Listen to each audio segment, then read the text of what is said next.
My ex told everyone I was crazy and unstable, so I let his new girlfriend discover the truth about him the hard way. When Marcus broke up with me after 3 years, he didn't just leave. He launched a full character assassination campaign that would make a seasoned political operative jealous. Suddenly, overnight, I transformed from his loving girlfriend into the psycho ex who couldn't handle rejection, the unstable one who made up wild, fabricated stories about his concerning behavior, the crazy girl who couldn't be trusted around sharp objects, social media, or mutual friends without supervision. Our entire social circle started avoiding me like I had contracted some sort of contagious mental illness that might spread through casual conversation. My coworkers began giving me weird, pitying looks after he visited my office to check on my mental state and subtly suggest to my boss that I might need professional help and possibly extended time off for psychiatric treatment. Even my elderly landlord called me one evening, his voice filled with genuine concern, asking if I needed resources for emotional support because a deeply concerned gentleman had reached out about my well-being and ability to maintain stable housing. The most infuriating part was how believable Marcus made it all sound. He had this way of tilting his head slightly when he spoke about me, his voice taking on this tone of sincere worry mixed with resignation, like he was a saint who had tried everything possible to help his troubled ex-girlfriend.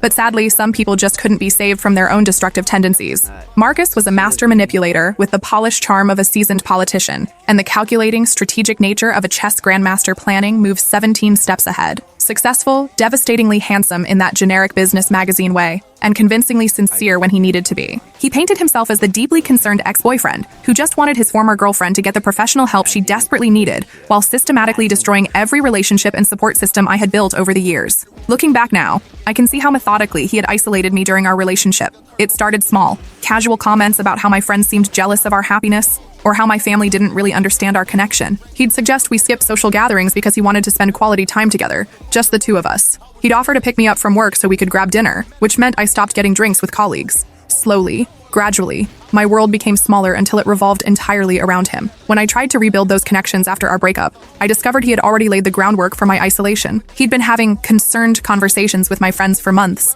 subtly planting seeds about my emotional instability and concerning behavior. He told them I'd been struggling with anxiety and depression, that I sometimes lashed out irrationally, that he was worried about my mental health but didn't know how to help. My best friend, Sarah, was the first to reveal the extent of his manipulation. 3 weeks after our breakup, she finally admitted that Marcus had been calling her regularly, expressing worry about my increasing paranoia and asking if she'd noticed any alarming changes in my behavior. He'd even suggested that my accusations about his controlling tendencies were a symptom of my deteriorating mental state. I thought he was just being caring, Sarah said, her voice thick with guilt. He seemed so genuinely worried about you, and you had been more withdrawn lately. Of course I had been withdrawn. Marcus had been systematically undermining my confidence and isolating me from everyone I cared about. But he was skilled enough to make it look like natural relationship evolution, and smart enough to start building his alternative narrative before I even realized what was happening. He told everyone I'd become obsessed with him after our breakup, that I'd been sending him threatening messages at all hours of the night, showing up at his workplace unannounced, and spreading malicious lies about their relationship because I couldn't accept that he'd moved on to someone better. None of it was true,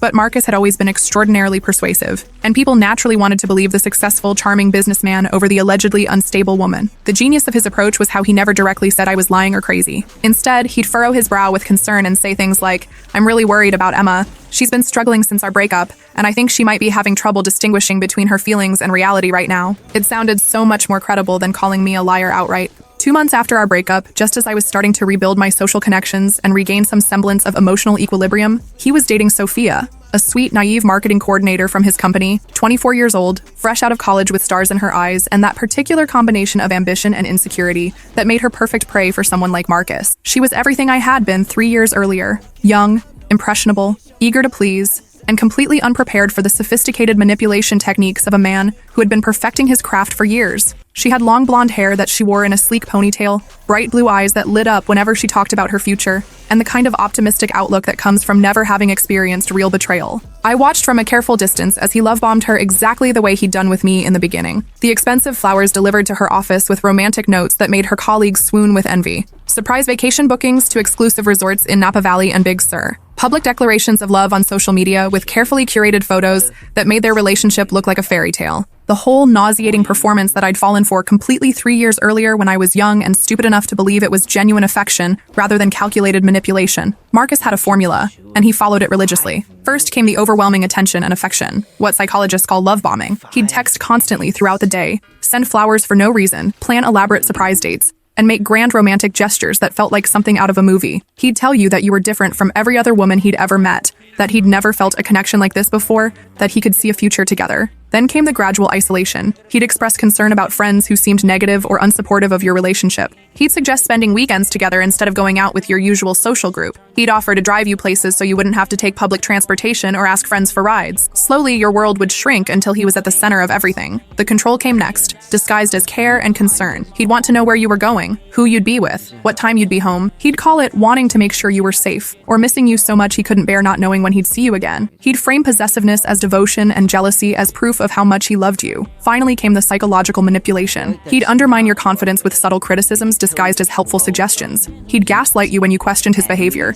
making you feel like you were being irrational or overly sensitive. He'd collect information about your insecurities and vulnerabilities, then use them against you whenever you tried to assert independence. I had lived through the entire cycle, and now I was watching him restart it with fresh prey. When Sophia started following me on Instagram, I knew Marcus had told her about his problematic ex-girlfriend. Her direct message confirmed everything I'd suspected about the narrative he was spinning. Hey, I hope this isn't weird, but Marcus mentioned you might need someone to talk to. I've been through toxic relationships too, and I know how hard it can be to move on and heal from emotional trauma. If you ever want to grab coffee and chat about moving forward in a healthy way, I'm here. The message was so perfectly crafted to make me seem pathetic and broken that I had to admire Marcus's skill. He'd positioned himself as the concerned ex who cared enough to ask his new girlfriend to reach out to his troubled former partner. It made him look compassionate and mature while painting me as someone who needed intervention from strangers. But it also gave me the opening I'd been waiting for. Perfect. Absolutely perfect. I crafted my response carefully, striking just the right tone of grateful vulnerability, mixed with lingering affection for Marcus. I suggested we meet at the small coffee shop 3 blocks from Marcus's apartment,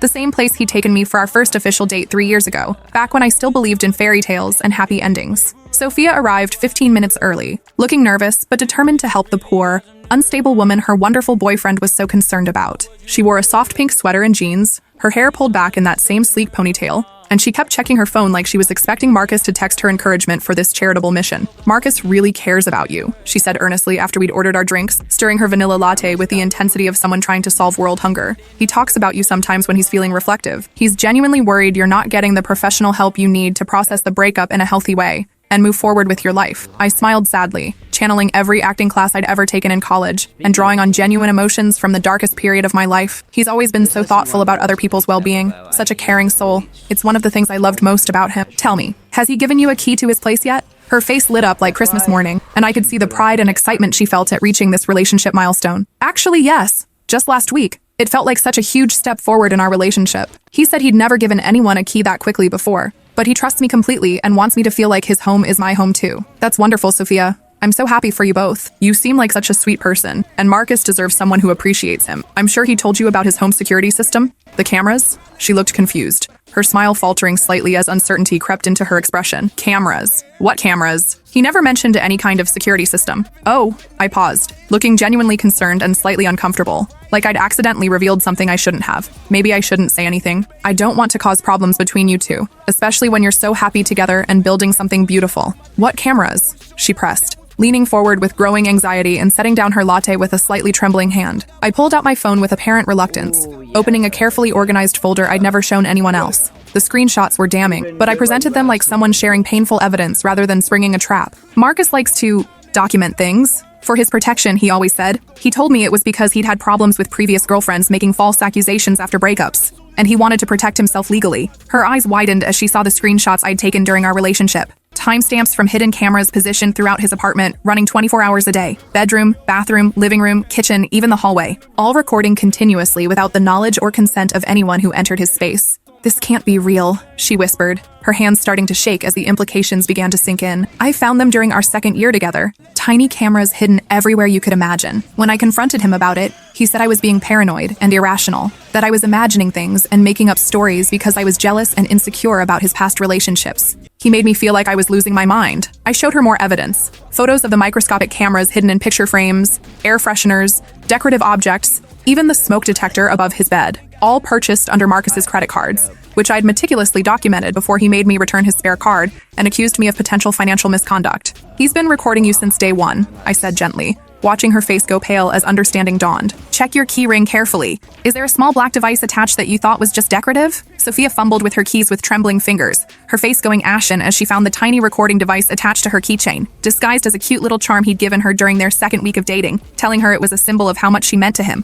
Oh my God, she breathed, staring at the device like it might explode in her hands. There's more, I continued carefully, watching her emotional state and moderating my revelations accordingly. Has he asked you a lot of personal questions about your past relationships? Your family problems? Things you're ashamed of or embarrassed about? She nodded slowly, understanding beginning to dawn in her eyes like a horrible sunrise. He keeps detailed files on everyone, comprehensive notes about vulnerabilities, fears, emotional triggers, things he can use for leverage later if needed. When I tried to leave him the first time, he threatened to tell my boss about my father's gambling addiction and my family's financial problems. Intimate details I'd shared with him in confidence during vulnerable moments. I showed her pictures I'd secretly taken of the filing cabinet in his home office during one of the few times he left me alone in his apartment. Folders meticulously labeled with women's names, including mine and several others I didn't recognize. Each folder was thick with handwritten notes, printed emails, screenshots of private conversations, and personal information that could only have been gathered through systematic surveillance and manipulation. He's done this before, I said quietly, letting the weight of that statement settle.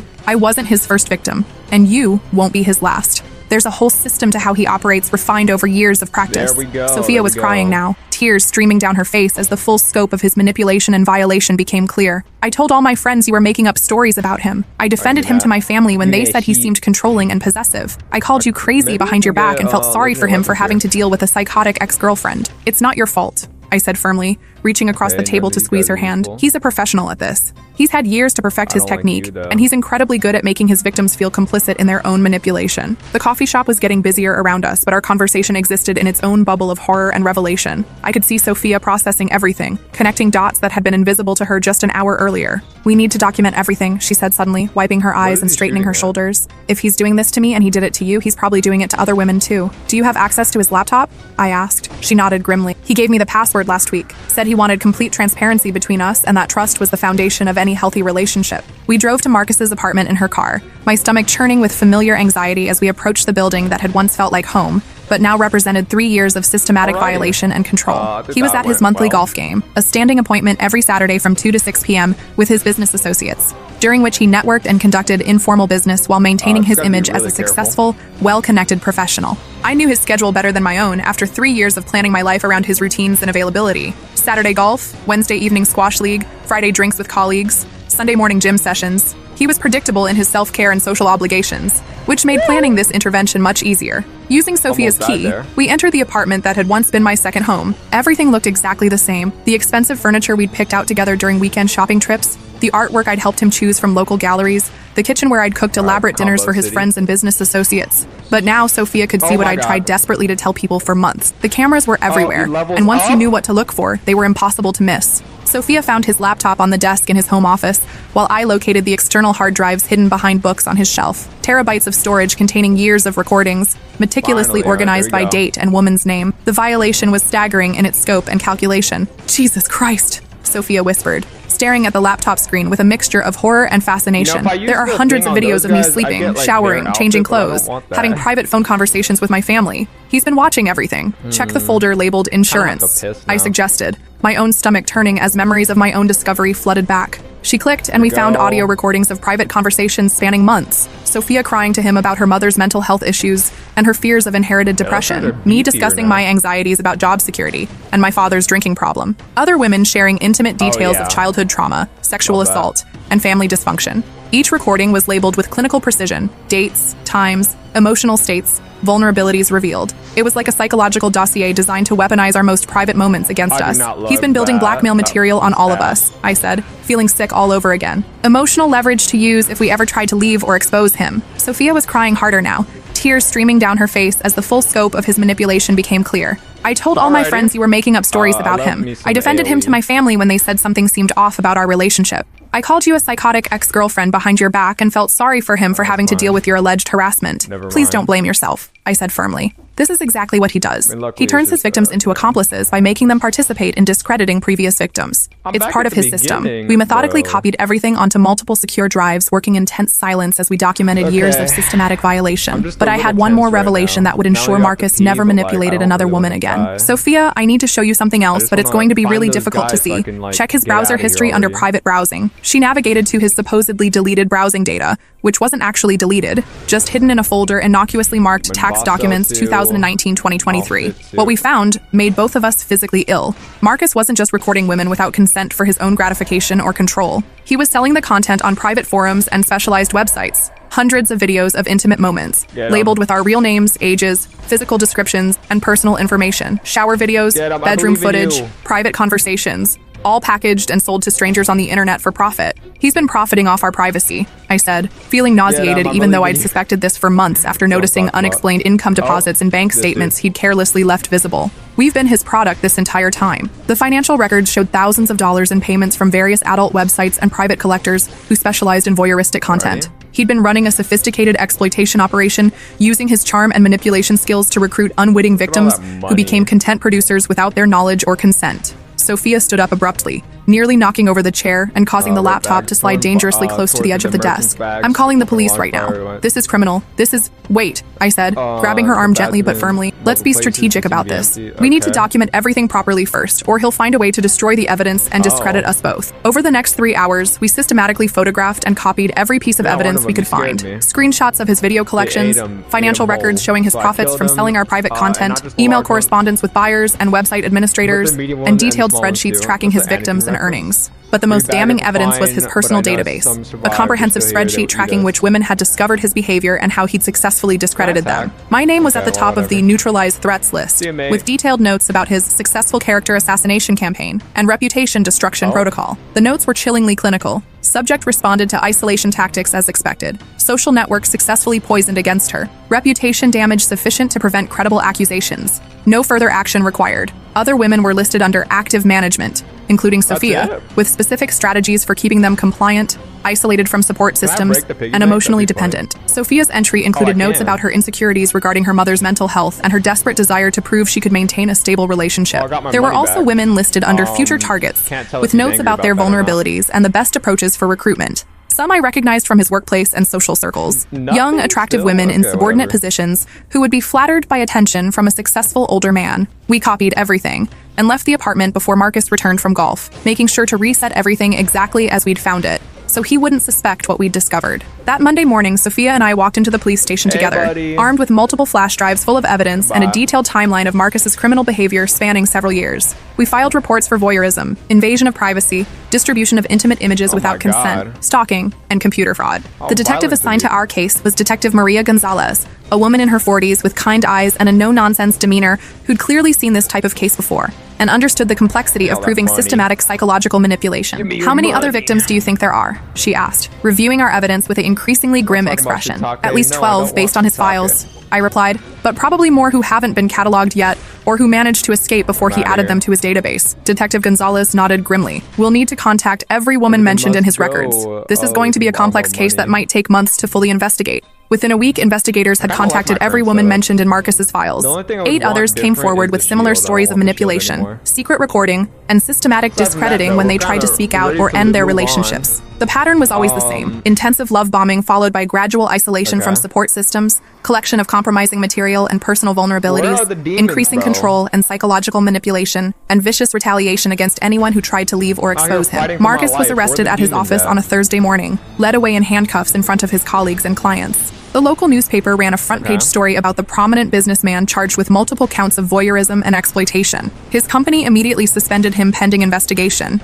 and several business deals fell through as partners distanced themselves from the scandal. Local news picked up the story after court documents became public, and suddenly the narrative shifted completely. Everyone who had believed his lies about me was calling to apologize, but the damage to my career and relationships had outta already been done. here. I Some got the trust, oven once broken, axe. can never be fully repaired. That's The best interesting. part was watching Marcus try to rebuild his image while facing multiple felony charges. His expensive lawyer held press conferences claiming his client was the victim of a vindictive ex-girlfriend orchestrating an elaborate revenge scheme, but the evidence was overwhelming, and the number of victims made conspiracy claims increasingly absurd. His lawyer initially suggested a plea deal, admission of guilt in exchange for a reduced sentence and avoiding the publicity of a trial. Marcus refused indignantly, convinced he could charm his way out of consequences like he always had. His narcissism wouldn't allow him to admit wrongdoing or accept that his victims had outsmarted him. The trial lasted 3 weeks and was covered extensively by local media. 12 women testified about his pattern of manipulation, recording, and retaliation. The evidence was overwhelming. Hours of video footage, detailed financial records, comprehensive documentation of his methods and victims. Marcus's defense strategy was to claim all relationships were consensual, and that recording in his own home was legal. His lawyer tried to paint us as bitter ex-girlfriends seeking revenge and attention, suggesting we had conspired together to frame an innocent man. But the evidence of secret recording, financial exploitation, and systematic manipulation was impossible to explain away. The prosecutor methodically presented Marcus's own documentation of his crimes. His spreadsheets tracking victims, his financial records showing profits from exploitation, his detailed notes about manipulation strategies. It was like he had provided a comprehensive instruction manual for prosecuting himself. Marcus was convicted on 14 counts of voyeurism, 3 counts of distribution of intimate images without consent, 2 counts of stalking, and 1 count of computer fraud. He received 8 years in prison and was required to register as a sex offender upon release. His civil cases are still ongoing. 9 women, including me, filed lawsuits for invasion of privacy, intentional infliction of emotional distress, and lost wages due to his retaliation campaign. Our lawyer says the settlements will likely reach 7 figures total, especially since Marcus had been profiting from our exploitation and had significant assets to liquidate. More importantly, Marcus can never do this to another woman again. The conviction ensures he'll be monitored after release, his reputation is permanently destroyed, and any future romantic partners can easily discover his history through sex offender registries.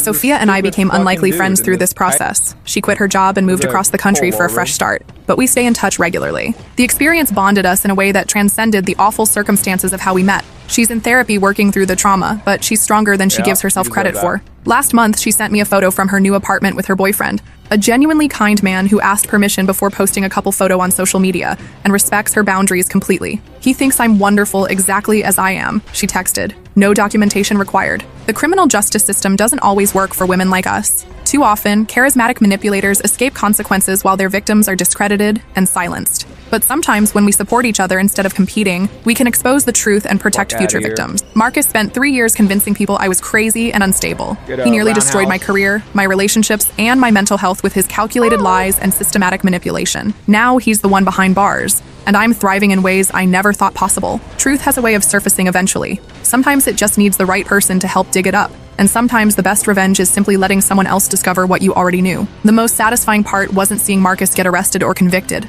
It was watching Sophia transform from a naive victim into a fierce advocate for other women. She now volunteers with organizations that help survivors of intimate partner surveillance and speaks publicly about recognizing manipulation tactics.